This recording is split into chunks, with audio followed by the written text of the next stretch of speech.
Hey guys, this is kind of new for me. I'm going to post this video sharing some of my musical tastes and opinions. I'm a massive music fan, particularly indie rock. I love watching YouTube, always find myself watching YouTube content with top fives, singles, albums, bands. So I thought I'd give it a go myself, starting with one of my favourite bands, the Manic Street Preachers. The Manics from Wales, UK, massively underrated band, certainly in America. Deserve much more recognition, maybe in Britain as well. So here we go, kicking off with my top 5 Manic songs. At 5, I'm going with Faster, released in 1994 off the iconic Holy Bible album. This song is unique, so original, completely out of step with the Britpop feel-good factor at the time. It's so sharp lyrically and an absolute masterpiece from Richie Edwards. And the music fits perfectly, jagged, sparse, punk and just in your face. Infamously performed on Top of the Pops with James wearing a balaclava, just confirms its status as an absolute cult classic. At number 4, it's La Tristesse du Rire, Scream to a Sigh. This comes from their second album, Gold Against the Soul, released in 1993.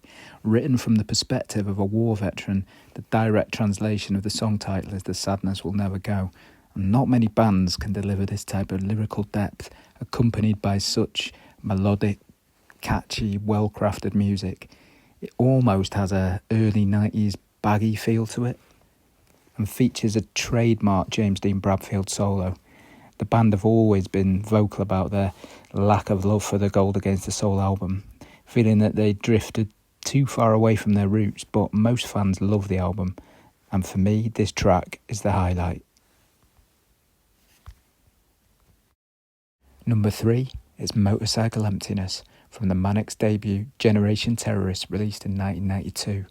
This is a classic that is probably not as widely known as some of their later hits because it predates their real commercial breakthrough into the pop rock mainstream in 1996, following the release of the Everything Must Go album. This possible lack of exposure has prevented it from becoming a rock classic, which for me is worthy of being. The killer James Dean Bradfield riff just grabs you instantly. The melody is perfect, the vocals delivered with a rich emotion. This is the Manics at their best. Powerful lyrics, addictive melodies, anthemic choruses, and genius guitar playing from James Dean Bradfield. Another aspect of the Manics that is underrated is the voice, the songwriting and the guitar playing of JDB, all of which makes him one of my biggest musical idols. Number 2, This Is Yesterday.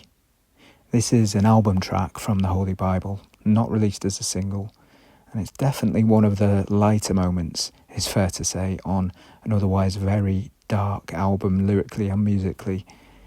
It's a bit of a hidden gem. It's got this real sort of charming, hazy glow in the way the track feels, partly because of the production, I think, but maybe also because it's surrounded by much harder, more abrasive songs. I mean, the Holy Bible is a tough listen at times, but as a piece of art, if you want to call it that, it's essential listening for any Manics fan.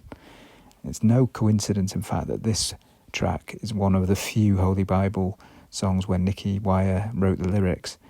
And it's just got this sort of emotional pull, this emotional quality to it that resonates, and it's just a beautiful melody. And I would definitely recommend it. And at number 1, it had to be Design for Life.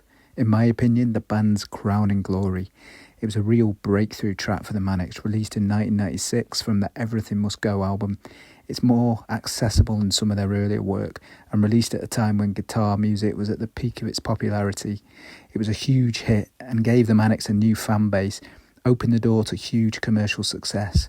It's everything I want from a Manics track. The anthemic sing-along chorus, the strings, which was part of their vision, culminating in the decision to hire Mike Hedges on production. The lyrics are powerful but poignant. Nicky Wire's perspective on the rights and wrongs of the working classes. That iconic opening line, "Libraries gave us power," taken from the Newport Library, near where the band came from in Blackwood, South Wales, gives it a real local working class identity. But maybe most of all, For me, it represented the Manics' decision to carry on as a three-piece after the tragic disappearance of Richie Edwards. It has a real defiance and spirit, and the end result is epic, euphoric, and unashamedly anthemic. If you haven't yet discovered the Manics, I cannot recommend this band highly enough. They've got such a rich back catalogue to dive into and discover. Album tracks, B-sides, covers, all fantastic. They're on tour next year. They've got a new album coming out. I'm going to be seeing them in Manchester in May. Something like the 5th or 6th time I've seen them. Always brilliant live. Cannot wait. Well, thank you for listening. I'd love to do more of these top 5s, so leave a comment. Share your favourite Manics tracks as well. Like and subscribe if you want to, and hopefully see you next time.